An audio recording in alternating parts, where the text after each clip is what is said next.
mon souhait, c'est ce qu'on fait depuis tout le temps, hein, c'est de travailler sur tout le territoire. C'est-à-dire qu'on soit à la source, à Belvigny ou dans l'estuaire de Saint-Gilles-Croix-de-Vie. Donc on veut travailler absolument, faire des travaux sur tout le territoire par rapport à cette qualité de l'eau. La commission locale de l'eau et ses groupes de travail et ses commissions, milieu aquatique, pollution diffuse, ont bâti une stratégie sur 6 ans, c'est ce qui est demandé maintenant. L'importance de poursuivre le travail sur la restauration des milieux aquatiques et de la continuité, le renforcement des actions du monde agricole pour obtenir des résultats en matière de réduction des pollutions diffuses. C'est un moment important parce qu'il est solennel et il est officiel, mais c'est surtout l'aboutissement de tout un travail et la continuité, ça l'a été évoqué tout à l'heure, entre l'ancien contrat et le nouveau. On a été un partenaire historique et on continuera d'être un partenaire.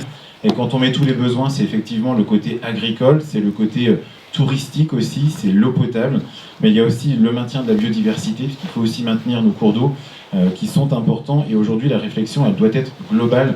Moi je fais partie de ceux qui travaillent sur le terrain. Ça a été dit dans le film, ça a été très bien dit, l'eau c'est la vie, et on en a peut-être encore plus conscience ici dans nos territoires littoraux.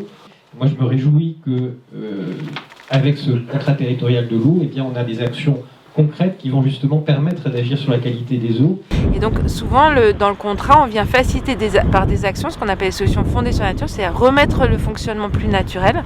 Alors sur les marais ça reste une gestion anthropisée, mais bien évidemment c'est remettre des haies, c'est utiliser le pouvoir filtrant de la terre, de l'arbre en fait pour restaurer la qualité de l'eau.